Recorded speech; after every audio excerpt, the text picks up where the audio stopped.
예수님의 생애의 마지막 일주일에 대한 이야기를 오늘 본문은 담고 있습니다.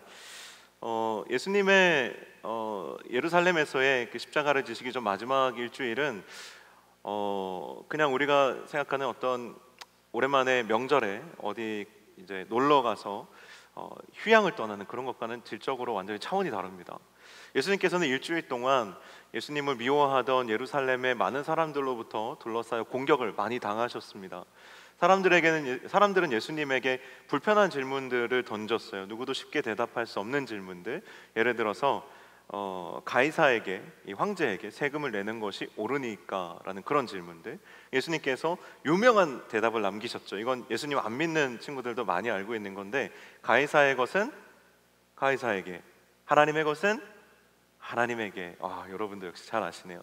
그리고 또 부활이 없다 하는 사두개인들이 예수님에게 질문했습니다.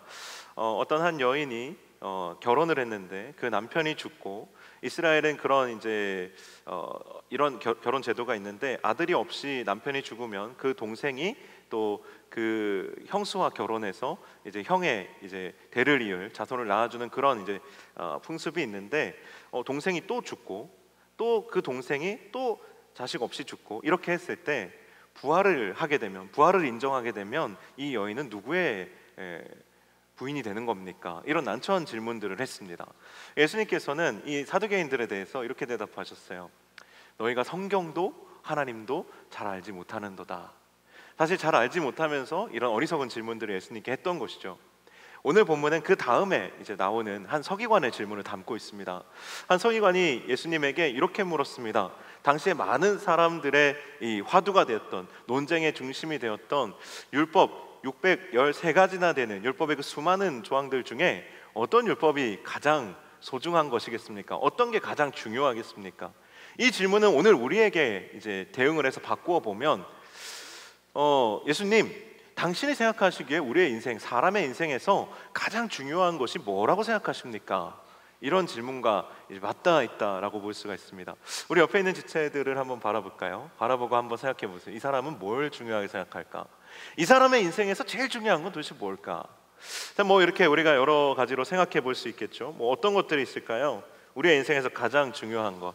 옆에 있는 사람의 눈빛, 연애를 하고 있는 사람은 사랑일 것이고, 결혼한 사람도 아마 사랑일 것이고, 또 뭐가 있을까요? 가족일까요? 가족이 제일 가족이 제일이다, 이렇게 생각할 수도 있고, 조금 이렇게 솔직한 사람은 돈이 제일이다. 자, 여러분 혹시 주변에 눈빛이 돈이 제일인 사람이 있습니까? 예, 있을 수 있죠. 예, 괜찮아요. 아직까지 괜찮습니다. 돈이 제일일 수 있고, 성공이 제일일 수도 있고, 건강이 최고다 하는 사람이 있을 수도 있고, 또 뭐가 최고일까요? 새로운 경험, 신선한 경험이 최고다. 사람은 경험을 많이 쌓아야 된다, 여러 가지 많이 해봐야 된다, 이렇게 생각하는 사람이 있을 수도 있고, 또 어떤 사람, 조금 이렇게 신실한 사람은 영적인 체험이 중요하다. 기독교는 체험의 종교인데 좀 영적으로 내가 더 깊어지고 내가 뭔가 더 많이 느끼고 이런 게 중요하다. 또 어떤 사람은 취업이나 결혼이 중요하다. 우리 당장 내가 해야 될 일들도 못하면서 다른 거 어떻게 생각할 수 있겠나. 이렇게 이제 각자가 이제 중요하게 생각하는 것들이 있을 겁니다. 그런데 오늘 본문에서 예수님은 율법의 그 수많은 이제 조항들 중에서 이렇게 말씀하십니다. 우리에게 가장 중요한 계명은 첫 번째는 주 너의 하나님을 사랑하라라고 말씀하십니다. 여러분, 이 말씀 처음 듣습니까? 아니죠. 정말 옛날에 제가 한창 학교를 다니던 시절에 영어 회화를 가르쳐 주는 이제 그런 영어 학원에서 광고를 하는데, 너의 귀를 뚫어주마라고 이제 광고를 했었어요. 막 드릴 그림 이렇게 그려져 있고, 막 귓구멍에 그런 광고를 이제 많이 했었는데, 우리가 귀에 구멍이 나도록 정말 우리가 많이 들은 것이 첫째 계명, 주 너희 하나님을 사랑하라입니다. 예수님께서는 정확히 이렇게 말씀하셨어요. 첫째는 이것이니 이스라엘아 들으라. 주 곧 우리 하나님은 유일한 주시라. 내 마음을 다하고 목숨을 다하고 뜻을 다하고 힘을 다하여 주 너의 하나님을 사랑하라. 여러분에게 한번 묻겠습니다. 이 중에 이 말씀에 대해서 반대하시는 분 혹시 계십니까? 자, 반대하시는 분 혹시 계십니까? 자, 찬성하시는 분은 그냥 손을 내리고 자리에 앉아 계셔 주시면 되겠습니다. 예, 다 찬성하시죠. 이 말씀에 우리가 감히 사실 반기를 들 수 없는, 사실 그리스도인에게는 절대적인 명제가 되는 것이 오늘 이 본문의 말씀입니다. 이스라엘 백성들도 마찬가지였습니다. 이 말씀을 이스라엘 백성들은 쉐마라고 해서 신명기 6장 4절에서 5절에 기록된 말씀인데, 이 말씀을 너무나도 귀하게 여겨서 집 문에 드나들 때마다 문설주에 발라놓고 그것을 날마다 고백하고 머리에 붙이고 팔에 감고 다니면서 날마다 이 말씀을 보고 고백하고 암송했던 것입니다. 그런데 예수님께 가장 큰 계명이 뭡니까? 라고 물었을 때 이 서기관의 마음속에는 분명히 뭔가 새롭고 뭔가 되게 지혜롭고 신비롭고 들으면 뭔가 깨달을 만한 그런 것이 나에게 주어질 줄 알았는데, 예수님께서 모두가 다 알고 있는 이 말씀으로 말씀해 주셨다라는 거예요. 서기관의 마음이 어땠을까요? 그 예수님과 서기관을 둘러싸고 있는 사람들의 마음이 어땠을까요? 예수님 별거 없네, 예수님 별거 없으시네요, 똑같네요, 이런 생각을 아마 할 수 있지 않았을까 합니다. 사랑하는 여러분, 많은 사람들이 사실 어떤 특별한 것, 독특하고 신비로운 것, 그리고 또 뭔가 다른 것을 찾죠. 그러다 보니까 많은 사람들이 사실 정말 중요한 것은 멀리 있는 것이 아닌데 이것을 깨닫지 못하고 새로운 것, 신기한 것, 이런 것들에 자꾸 미혹이 되는 것이죠. 성도들만 그런 것이 아니라 목회자들도 솔직히 말하면 그렇습니다. 뭔가 성도들에게 말씀을 더 신선하게 전하고 싶고, 좀 뭔가 나는 다른 목사님들과 조금 다르게 뭔가 더 멋있게 전하고 싶고, 그러다 보니 목사님도 이 강단에 서서 과장할 때도 있고 오바해서 연기할 때도 있고, 오늘처럼 이렇게 뭔가 더 열심히 더 집중을 더 끌어보고 싶고 또 그렇게 이제 하게 되는데, 사랑하는 여러분, 여러분의 신앙생활에 있어서 그 신앙생활의 정수가 뭘까요? 여러분, 무엇이 여러분의 삶에서 가장 중요할까요? 우리가 말씀 본문에 이걸 읽었습니다만, 오늘 우리에게 이 말씀을 좀 대입해 보자면 우리의 신앙생활에 있어서 가장 중요한 게 뭘까? 우리의 신앙생활에 있어서 우리를 가장 풍성하게 하고 우리를 회복시키고 우리를 성장하게 하고 우리를 변화시키는 그 신앙생활의 필살기, 여러분, 우리 신앙생활의 필살기가 뭡니까? 우리 신앙생활의 필살기 각자 머릿속에 여러 가지 떠올릴 수 있지만 사실 가장 필살기는 가장 기본적인 거예요. 지금 이 자리 이 순간 여러분이 하고 있는 그것, 바로 예배인 것이죠. 우리가 하나님을 사랑한다 할 때 하나님과의 일대일 관계 속에서 우리가 가장 집중력 있게 가장 제대로 드릴 수 있는 것이 예배 아닙니까? 내가 힘을 다해서 하나님께 드릴 수 있는 것, 가장 먼저 되는 것, 그 예배 아닙니까? 사실 이 예배가 우리가 매주 드리는 것이지만 사실은 우리에게 있어서 가장 신앙의 중요한 부분, 그리고 이 신앙생활의 필살기가 될 수 있는 부분이 예배예요. 한 주간에 어떠한 삶을 살든지 간에 이 예배 가운데 나오면 회복되어서 나가는 거예요. 다시 새 사람이 되어서 나가는 거예요. 그리고 이 세상에 많은 하나님이 주신 사명들 잘 감당하고 그것을 쏟아 놓을 것이 어디입니까? 바로 예배예요. 하나님 앞에 고백하고 감사하고 찬송하고. 그러하니 이 예배는 가히 그리스도인의 삶의 중심이라 할 만한 것이 바로 이 예배가 아닐 수 없습니다. 우리가 정말 목숨을 다하고 힘을 다하고 뜻을 다하고 마음을 다해서 드릴 만한 것이 있다면 가장 첫 번째 되는 것이 무엇인가? 바로 예배입니다. 그렇겠죠? 예배입니다. 여러분, 지금 그것을 하고 계시는 거예요. 이 시간이 아깝지 않은 시간입니다. 이 시간이 길어진다 하더라도 오히려 빨리 끝나는 것이 아쉬울 만한 것이 사실 바로 이 시간입니다. 그래서 전심으로 하나님께 예배하는 것은 우리 그리스도인에게 있어서 아주 중요한 것입니다. 사랑하는 여러분, 영과 진리로, 그리고 정말 전심으로 예배를 드리십시오. 예배를 보지 말고, 예배를 구경하지 말고, 예배를 관찰하고 예배를 판단하지 말고 이 예배를 하나님께 올려 드리십시오. 다만 하나님께 전심으로 예배하십시오. 하나님께 드리십시오. 여러분에게 그럼 묻겠습니다. 사랑하는 여러분, 예배를 전심으로, 하나님을 사랑하는 전심으로 여러분 예배하고 계십니까? 예배하고 계시죠? 여러분, 마음을 다한 예배 여러분 드리고 계십니까? 목숨을 다하고 있다고 여러분 말할 수 있겠습니까? 뜻을 다하고 힘을 다하고 있다고 여러분 말할 수 있겠습니까? 여러분, 셀코치들과 제가 최근에 예배에 대해서 나눔을 했어요. 이게 돌아가면서 제가 물어봤어요. 우리가 드리고 있는 이 사부 예배, 맹 예배에 대해서 여러분은 감히 평가하면 안 되지만 점수를 매긴다면 우리 스스로 평가하기에 우리의 예배는 몇 점입니까? 그랬어요. 저는 이제 마음속으로 생각하기를 우리는 뭐 완벽하진 않지만 너무 좋은 찬양팀도 있고 너무 좋은 목사님도 있고 너무 좋은 찬양대도 있고 우리 훌륭한 미디어팀도 있고 우리 함께 예배하는 믿음의 좋은 예배자들이 있으니 우리 예배는 한 8점이나 9점 정도는 나올 것이다, 이렇게 생각하고 이렇게 나누었는데 너무 충격적이었어요. 첫 번째 딱 대답하신 분이 6점입니다 라고 대답했어요. 충격적이지 않으세요? 6점이라는 거예요. 세상에 6점. 누가 뭘 잘못했을까요? 이야기를 들어봤어요. 그랬더니 우리는 예배 시간에 좀 지각이 많은 것 같습니다. 그래서 예배 6점인 것 같습니다, 이렇게 대답하시는 거예요. 우리가 마음속으로 생각할 때 예배 지각하는 거 뭐 그렇게 중요한가? 뭐 안 들어온 것도 아니고 내가 그래도 설교 전에는 그래도 우리가 좀 다 많이 들어오지 않나? 그러면 뭐 한 8점 정도 주실 수 있지 않을까? 뭐 이렇게 어쨌든 이제 그분은 이제 6점이라는 점수를 줬어요. 여러분, 우리의 예배 시간은요 시작이 2시예요. 그런데 예배 시간에 오는 사람이 너무 적다는 거예요. 제가 여러분에게 좀 물어보고 싶어요. 예배 시간에 여러분 왜 지각하십니까? 예배 시간을 잘 몰라서 그렇습니까? 사실 그런 사람은 별로 없을 거예요. 그렇죠? 그런 사람 별로 없을 겁니다. 그런데 예배 시간에 우리가 왜 자꾸 늦게 될까요? 이거는 우리만의 문제는 아니에요.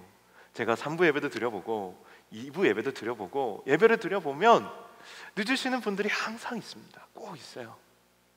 정말 늦을 수밖에 없는 그런 상황들이 있을 수 있고 또 교회에서 여러 가지로 봉사하다 보면 들락날락할 수도 있고 또 늦게 되기도 합니다.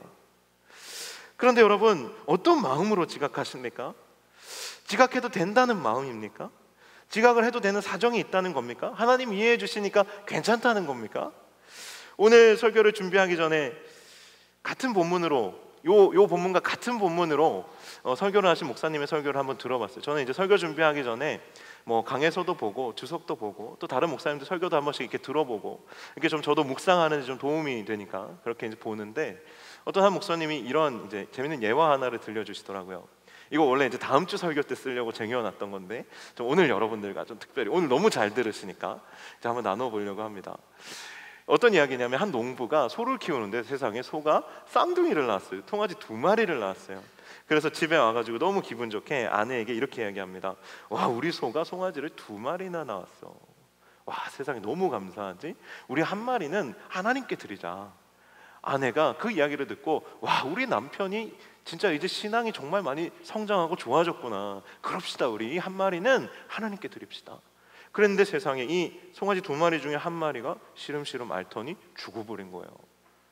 남편이 울상이 돼서 눈물을 흘리면서 들어와서 아내에게 이렇게 말합니다. 여보, 어떡하지? 하나님께 드릴 송아지가 죽어버렸어. 여기에서 뭔가 탄식 소리가 나와야 되는데 지금 이해가 잘 안 되십니까? 우리의 마음이 그렇지 않냐라는 거예요. 우리의 마음에 조금만 핑계거리가 되면 타협하지 않느냐라는 겁니다. 하나님께 드릴 예배에 대해서 이 시간은 하나님께 드릴 시간이었는데 하나님께 드리려고 내가 쟁여놨던 시간이었는데 나에게 조금만 더 중요한 일이 생기면 하나님께 드릴 시간이 죽어버렸어라고 말하고 있지 않냐라는 거예요. 하나님께 드릴 우리의 헌신이 죽어버렸다라고 여러분 말하고 있지 않냐라는 겁니다. 처음에는 하나님께 드리려는 마음이었어요. 너무 귀한 마음이죠. 우리가 목숨을 다하여 하나님 섬기겠습니다. 내 마음을 다하여 하나님 섬기겠습니다. 하나님 사랑합니다 라고 고백은 하지만 그 고백이 너무 쉬이 죽어버리고 꺼져버리는 고백이 아니냐라는 거예요. 너무 안타깝죠. 이 이야기를 듣는데 제 마음이 정말 망치로 제 가슴을 하는데 꽝 치는 것 같았어요. 저도 사실 아니란 마음이 있었거든요. 목사라고 항상 예배자로서 마음이 투철하겠습니까? 그렇지 않아요. 저도 예배 시간에 많이 돌아다니고요. 목사다 보니까 핑계도 많아요. 그런데 이 이야기를 듣는데 제 자신이 너무 하나님 앞에 부끄러운 거예요. 여러분, 혹시 제가 예배 시간에 막 돌아다니고 집중 못하고 졸고 그러면 한번 얘기해 주세요. 목사님 그래가지고 되겠습니까? 말씀해 주세요. 그리고 여러분도요, 이 예배에 대한 여러분의 마음이 달라질 수 있기를 축복합니다. 하나님 금방 갈게요. 하나님 조금만 있다 갈게요. 아이고, 하나님 오늘 너무 늦어버렸는데 죄송합니다. 다음 주에 갈게요. 이러고 있지 않냐라는 거죠. 여러분, 이게 마음을 다하는 겁니까? 목숨을 다하는 거예요? 뜻을 다하고 힘을 다하는 겁니까? 아니에요. 제가 충격적인 이야기를 들었어요. 어떤 얘기인지 아세요? 교회에서 봉사하는데 봉사가 다 끝나고 사부 예배 시간이 다 됐는데 일어나지를 않는다는 거예요. 세상에 저는 그런 사람이 있는 줄 몰랐어요. 저는 너무 봉사 열심히 하다가 시간이 너무 빠듯해가지고 늦는 줄 알았어요. 근데 시간이 있는데도 일어나지를 않는다는 거예요. 누가 붙잡는 것도 아닌데 엉덩이가 무겁다는 거예요. 사랑하는 여러분, 지금 뭐 하시는 거예요? 뭐 하시는 겁니까 도대체? 화내는 거 아니에요? 화내는 거 아니에요? 궁금한 거예요. 뭐 하시는지. 여러분, 뭐 하시는 겁니까? 우리가 드리는 예배의 수준이 이래서야 되겠습니까? 여러분, 봉사하는 걸 나무라는 게 아니에요. 섬기고 헌신하는 것 귀하죠. 그런데 그것이 여러분에게 시험거리가 된다면, 죽어버린 송아지처럼 그냥 시험거리가 되어버린다면 그러면 안 되겠다라는 거죠. 우리가 섬김으로 예배하고 헌신으로 예배할 수 있지만 그 예배가 다가 아닌 것이에요. 공예배는 아주 소중한 것이에요. 중요한 것이에요. 죽은 송아지처럼 되게 하지 말아야 하는 것입니다. 여러분, 찔리는 이야기 하나 더 해볼까요? 하나만 더 해볼게요. 하나만 더 해볼게요. 찔릴지 안 찔릴지는 모르겠지만, 여러분, 시험 기간에 왜 교회 안 나오십니까? 여러분, 시험 기간에 왜 교회 안 나와요? 중간고사 기간에 왜 인원이 줄죠? 왜 항상 20명씩 줄을까요? 왜일까요? 왜일까요? 시험 기간에 왜 줄죠? 궁금해요. 사랑하는 여러분, 다른 이유도 있겠지만 진짜 자존심 상하지 않아요? 쪽팔리지 않아요? 여러분, 뭐가 그렇게 급합니까? 내년에 이제 V 공동체와 W 공동체를 따로 이제 공동체 모임을 나눠서 세우려고 하는데 우리가 이런 마음으로는 안 되는 거예요. 여러분, 시험 성적 잘 나오면 뭐합니까? 좋은 직장 그래서 가면 뭐해요? 하나님께 드릴 게 아무것도 없는데, 하나님께 영광이 될 것이 아무것도 없는데 그거 잘해서 뭐합니까?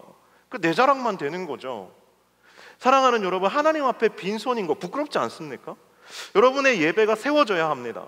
예배가 여러분의 기쁨이 되고 예배 안에서 하나님 사랑이 고백되어야 합니다. 여러분, 예배가 살아나면 어떻게 될 것 같으세요? 여러분 안에 예배가 막 살아나면, 여러분 안에 예배가 막 살아있어요. 막 진짜 꿈틀꿈틀대요. 예배가 막, 예배하고자 하는 열정과 예배할 때의 기쁨이 여러분 안에서 살아서 꿈틀댄다고요. 우리 두나미스처럼, 우리 호산나처럼 막 예배하면 우리의 마음이 꿈틀꿈틀 거린다고요. 하나님의 음성이 내 귓가에 뭐라 그러죠? 봄바람처럼 이렇게 싱그럽게 막 불어온다고요. 그러면 여러분은 어떠실까요? 이런 예배 어떨까요? 기쁨이 충만하죠. 예배가 살아나면 예배를 통한 우리의 기쁨이 충만해요. 감격이 넘치죠. 감사가 일어나죠. 하나님의 말씀에 대한 반응이 일어나요. 영이 살아나고 깨어나는 느낌 아세요? 내 영이, 쭈그러졌던 내 영이 예배하는 가운데 쫙 펴지는 거예요. 풍선이 부풀어 오르듯이 쫙 펴지는 거예요. 그러면서 우리의 마음이 든든해지고 담대함이 생기고 그렇게 이 예배당을 나가는 거죠. 여러분, 얼마나 좋습니까? 이 모든 것이 사실 하나님을 마음을 다해서, 목숨을 다해서, 뜻을 다해서, 힘을 다해서 사랑할 때 되어지는 일들이에요. 정말로 하나님께 나를 다 드리면 원망스러운 게 아니라 감사해요. 기뻐요. 지치지만, 피곤하고 고단하지만, 관절이 쑤시지만, 그런 분 있죠? 우리 공동체도 있어요. 관절이 쑤시는 분들 있는데, 예배는 특권이에요. 하나님을 전심으로 사랑하는 사람들에게만 주신 특권이에요. 그래서 사실 믿음이 없는 사람은 사실 예배를 제대로 드리기가 어려워요. 그래서 사실 믿음이 없는 사람이 예배를 드린다는 게 사실 좀 역설적이죠. 그래서 예배는 모든 사람에게 열려 있지만 사실은 같은 공간 안에 앉아 있다 하더라도 이 믿음이 있는 사람, 예수 그리스도를 주로 고백하는 사람, 하나님의 자녀된 사람만이 제대로 드릴 수 있는 거예요. 그럼에도 불구하고 전심으로 드려야지만 그 유익을 제대로 누릴 수 있는 거예요. 그래서 그렇지 않은 사람들에게 예배는 어때요? 어때요? 경험해 봤어요? 그렇지 않은 사람들에게 예배는 이런 거예요. 감옥이에요. 지옥이에요. 무인도 섬 같아요. 고통이에요. 고문이에요. 무슨 말씀이세요? 이런 표정이신데. 저도 어렸을 때 이거 다 겪어봤거든요. 엄마 따라서 교회 가는 게 고문이었어요. 진짜 어른 예배에 앉아 있는 게 힘들었어요. 모르면 그렇다는 거죠. 이 예배의 기쁨과 감격을 모르면, 나와 하나님과의 개인적인 관계가 없다면 그렇다는 거죠. 지금 여러분은 어떠세요? 지금 이 자리에 앉아 있는 이 시간이 천국입니까? 지옥입니까? 여러분은 전심을 다해서 드리는 예배의 유익을 여러분은 맛보고 계십니까? 축복합니다. 여러분, 맛보게 되시길 축복합니다. 맛보고 있으시길 축복합니다. 조금만 웃어주시겠습니까? 맛보고 계신지 잘 감이 안 와서. 두 번째로 예수님께서 이렇게 말씀하시죠. 내 이웃을 내 몸과 같이 사랑하라 라고 말씀하십니다. 이 말씀 또한 구약에 기록되어 있는 거예요. 레위기 19장에 기록되어 있는 것입니다. 레위기 19장 18절에 원수를 갚지 말며 동포를 원망하지 말며 내 이웃 사랑하기를 내 자신과 같이 사랑하라. 나는 여호와니라. 하나님이 계명을 선포하시고 나는 여호와니라 라고 말씀하시는 것은 도장을 찍으시는 거예요. 내 말대로 될 거라는 거예요. 그렇게 해야 된다라는 겁니다.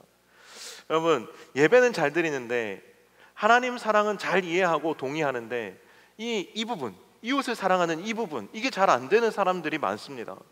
예수님이 만약에 신명기 말씀만 인용하시고 이 레위기의 말씀, 내 이웃을 내 몸과 같이 사랑하라라는 이 말씀을 잊어버리셨다면 오늘 본문에 나오는 이 서기관처럼 서기관이 예수님의 말씀에 동의하죠. 좋아요를 누르죠. 그리고 맞습니다 하죠. 예수님도 거기에 또 좋아요를 누르죠. 이런 일들이 일어나지 않았을 거라는 거예요. 이게 되게 중요한 거예요. 서기관이 예수님의 지혜에 감동하여 옳습니다 이렇게 대답했던 것은 예수님이 여기까지 말씀하셨기 때문이에요. 예수님께서 둘째는 이것이니라고 말씀하시면서 이보다 큰 계명이 없다 하셨어요. 그래서 첫째 되는 하나님 사랑 계명과 둘째 되는 이웃 사랑의 이 계명은 사실 동전의 양면처럼 하나인 것이에요. 둘 다 절대적인 개념인 것이죠. 무엇보다 충격적인 것이 있는데 이 두 계명을 지키는 것이, 이것을 이루는 것이 전체로 드리는 모든 번제물과 기타 제물보다 낫다라고 예수님께서 동의하셨어요. 이 말씀은 예수님께서 하신 말씀이 아니고 서기관이 한 말이에요. 그런데 예수님께서 거기에 대해서 동의하시면서 그러면 너는 하나님 나라에 가까이 있다라고 말씀하셨어요. 전체로 드리는 번제는 전체로 드려요. 남기는 게 없어요. 다 태워서 하나님께 드리는 거예요. 이보다 더 진한 제사는 없어요. 그리고 송아지보다 더 귀한 제사는 없어요. 더 많은 물질이 들어간 제사는 없어요.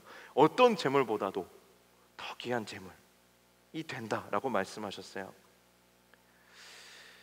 사랑하는 여러분, 이 두 계명을 지키는 것이 그 어떤 것보다도, 그 어떤 종교 행위보다도 중요하다라는 거예요. 이 말씀 속에서 우리는 하나님이 지금 우리에게 원하시는 것이 무엇인지 생각해 볼 필요가 있습니다. 우리는 하나님 사랑과 이웃 사랑을 떼놓고 생각해요. 물론 아니라고 배웠지만 사실 진짜로 보면 떼놓고 생각해요. 주일에 드리는 이 예배는 여러분 뭐라고 생각하세요? 하나님 사랑이라고 생각하시죠? 주일에 드리는 이 예배 때 드리는 헌금, 이거 내가 하나님께 드리는 사랑이라고 생각해요. 그리고 주중의 삶의 대부분의 영역을, 물론 하나님 사랑이 없는 것은 아니지만 대부분을 이웃 사랑이라고 생각해요. 이런 사고방식 때문에 주일에는 하나님 사랑, 주중에는 이웃 사랑 이렇게 나눠서 생각하는 이 부분 때문에 사실 우리의 이 신앙과 삶이 이분화되는 거예요. 대부분의 이제 신앙생활을 갓 시작한 이제 초보 단계의 크리스찬들은 예배에는 신선한 감격을 가지고 성공해요. 예배를 성공적으로 드립니다. 하지만 삶에서는 이웃 사랑에 반복적으로 실패하기가 쉽죠. 그래서 신앙생활을 오래 한 사람들은 막 이렇게 예배의 감격에 빠져서 뜨겁게 예배하는 새신자들을 보면서 아유 저거 오래 못 가, 이런 마음으로 바라보기도 합니다. 하지만 실제로 안타까운 것은 이런 뜨거운 예배가 일상생활에서 이 이웃사랑의 반복적인 실패가 거듭되면서 그 실패감과 죄책감이 이 예배에도 영향을 미치기 시작하죠. 내가 이렇게 뜨겁게 예배해도 내 삶이 바뀌지 않는구나, 내가 이렇게 뜨겁게 살아도 내 삶에서 어떻게 이웃사랑이 실천되지 않는구나, 나는 그리스도인으로서 자격이 없구나, 그래서 예배에서도 실패하기 시작한다라는 거예요. 그런데 왜 이런 일들이 일어나느냐를 보면 우리가 사실은 이 예배를 너무 좁게만 보고 있기 때문에 이런 일들이 일어나는 거예요. 사실은 우리가 전심으로 예배를 드린다는 것에 대해서 사실 제대로 이해하지 못하고 있기 때문에 이런 일들이 일어난다라는 거예요. 오늘 무슨 이야기를 하고 싶냐면 우리가 드리는 예배라는 것은 그냥 내가 마음으로 전심으로 뜨겁게 이 시간만큼은 열정적으로 찬양하고 기도하고 말씀 듣는 것, 이거 다 요 세트, 이 1시간 반 동안 이루어지는 이 세트만이 주일의 예배가 아니라는 얘기를 하는 겁니다. 이 하나님 사랑과 이웃 사랑의 개념이 이 예배 안에 먼저 사실은 들어 있어요.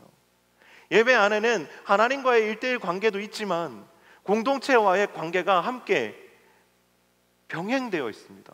같이 있어요. 그래서 예배는 어디서부터 예배고 어디까지가 예배입니까 묻는다면 그냥 이 예배당에 들어와서 예배 시간이 끝나는 이 시간까지가 다가 아니고 사실은 내 이웃을 내 몸과 같이 사랑하기 위해서 그리스도 안에서 한 몸 된 이 공동체에 소속되어 있는 나의 형제들, 나의 자매들을 내 몸을 사랑하듯 정말 그렇게 이 내 몸인 그 형제 자매들을 사랑하는 것까지가 예배예요. 그 일들이 주일에 다 일어나잖아요. 우리가 왜 교회 학교 봉사를 합니까? 왜 소그룹을 합니까? 왜 기수 모임을 합니까? 내 몸 같은 사람들을, 이 내 몸을 사랑하는 법을 실천하고 있는 거예요. 그걸 실천하고 있는 거예요. 그런데 일주일에 단 1시간 반 이 예배가 끝나기 무섭게 바람처럼 이 예배당 밖을 나서서 한 주간을 살아가는 사람이 하나님 사랑과 이웃 사랑의 계명을 실천하며 살아갈 수 있을 확률은 0.00001% 정도밖에 안 돼요. 이 말이 뭐겠어요? 없지는 않겠으나 절대적으로 어렵다라는 거예요.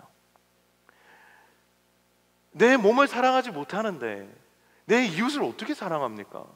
내 공동체를 사랑하지 못하는데 내 이웃에게 어떻게 나아간다라는 말입니까? 내가 내 몸도 사랑하는 법을 배우지 못했는데 어떻게 이웃을 사랑할 수 있겠습니까? 내 몸을 사랑하듯이 내 이웃을 사랑하는 것인데, 내 예배가 온전히 되어졌을 때 이 시간의 예배 말고, 이 장소의 예배 말고 공동체적인 예배를 온전히 내가 드렸을 때, 그때 비로소 내가 나아가서 함께 이 세상 속에서도 예배로서의 삶, 하나님을 사랑하고 이웃을 사랑하는 삶을 살아갈 수 있다라는 거예요. 이것은 아주 중요한 신앙의 원리입니다. 예배를 잘 드리지만 신앙생활은 혼자 한다고 생각하는 사람이 많습니다. 그러니까 자기 편한 시간에 예배 드리는 거예요. 오늘 3부 드리고 싶으면 3부 드리고, 2부 드리고 싶으면 2부 드리고, 휴가 때는 어디 강원도 가서 예배 드리고, 시험 기간이 되면 2주 전부터 준비한답시고 자기 시간에 맞춰서 예배 드리고, 그냥 너무 급하면 안 드리고, 또 결혼하면 어때요? 그냥 결혼하면 그냥, 제가 좀 꼰대 같은지는 모르겠습니다만, 토요일에 결혼하면 신혼여행 가기 바쁘고, 공예배는 온데간데 없고. 여러분, 그건 아니죠. 그건 아니에요. 내가 결혼을 하면 잠시는 내 마음대로 해도 된다? 그건 아니에요. 그런다고 지옥 가는 것은 분명히 아니지만 우리의 개념이 확실히 제대로 박혀 있어야 되는 거죠. 예배라는 것은 우리의 삶에서 가장 중요하고 우선이 되는 것인데, 우리가 작은 영역이라고 소홀한다면 하나님의 말씀이 어떻게 되는 거죠? 네가 작은 일에 충성하였으니 내가 더 큰 것으로 너에게 맡기겠다. 하나님께서는 착하고 충성된 종의 기준이 작은 일에 충성하는 거였는데, 여러분의 신앙의 고백은 어떻게 된 거죠? 사랑하는 여러분, 진짜 마음을 다하는 예배, 진정한 형제 사랑을 나누는 성도의 교제, 이것이 우리 안에 회복되어야 사실은 진짜 하나님 사랑과 이웃 사랑이 이 주일의 예배 안에서 통합되어서 나타나는 것이죠. 예수님께서 이웃을 사랑하는 것이 중요하다 하셨죠. 예배에 대한 우리의 생각을 바꿔야 돼요. 지금 바꾸세요. 예배에 대한 우리의 생각을 바꿔야 돼요. 목사님 축도 딱 끝나면 예배 끝났다. 설교가 시작할 때 예배가 시작한다. 이게 여러분의 개념이에요. 하나님의 개념 전혀 아니에요. 성경에도 그렇게 기록되어 있지 않아요. 여러분 있잖아요, 주일에 예배가 끝나면 바람처럼 나가지 마세요. 목사님하고 인사하고 가세요. 저하고 제발 저랑 인사하고 가세요. 저보다 먼저 제발 나가지 마세요. 사랑하는 여러분, 광고도 좀 듣고 가세요. 교인이 아니면 상관없지만 우리 교인이잖아요. 한 몸이잖아요. 그리고 아주 중요한 사실 한 가지가 있어요. 우리는 이 3시 반이 되면 예배가 끝난다 생각하죠. 여러분, 셀 모임이라고 하지 마세요. 이제 셀 예배라고 하세요. 셀 예배예요. 기수 모임이라고 하지 마세요. 거룩한 성도의 교제가 있는 그곳이 예배의 자리가 되는 거예요.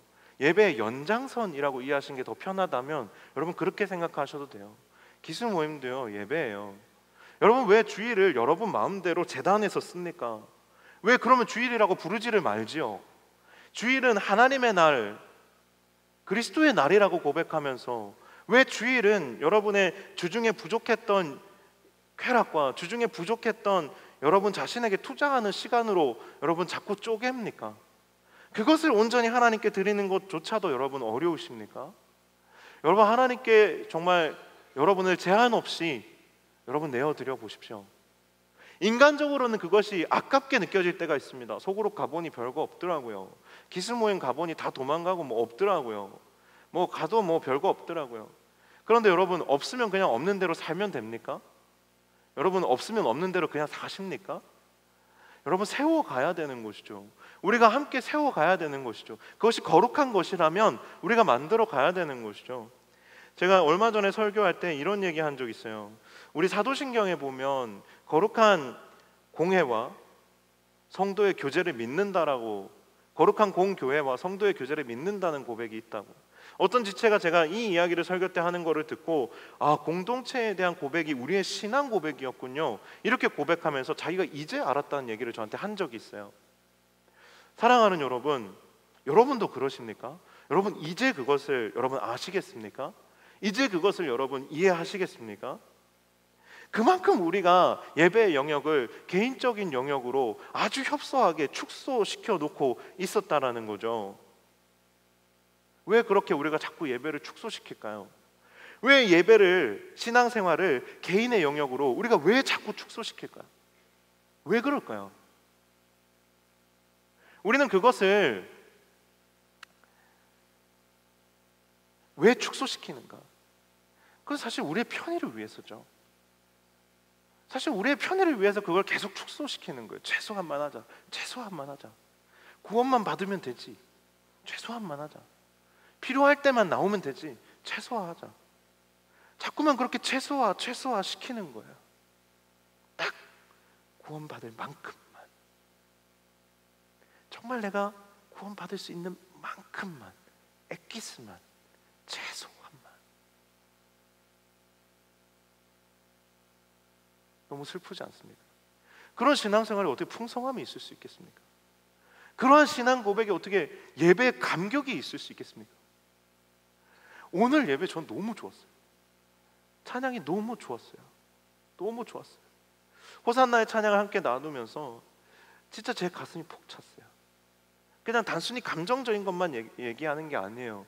우리 두나미스가 정말 가끔은, 이게 제 인간적인 눈으로 얘기하는 거예요. 인간적인 눈으로 가끔은 보면 마음이 딴 데 가 있다고 느껴지는 눈동자를 제가 마주칠 때가 있어요. 하지만 오늘 예배를 보면서 저도 너무 좋았고, 우리 호산나의 찬양대 이 찬양 고백도요, 오늘 너무 좋았어요. 오늘 본문 보고 곡을 정하신 거예요. 너무 좋았어요. 전심을 다해서 드리는 예배는 회복이 있어요. 소망이 있어요. 하나님께 나를 다 쏟아서 드리는 예배는 그냥 그 예배를 내가 드리는 것만으로 충분해요. 그리고 마음이 활짝 열려요. 예배 드리고 나서 누군가를 만나고 싶어요. 누군가를 껴안아주고 싶어요. 형제 사랑의 마음이 저절로 샘솟아요. 그러니 공동체 모임이 도망가고 싶겠습니까? 내가 은혜를 받았는데요, 내가 너무 좋은데요.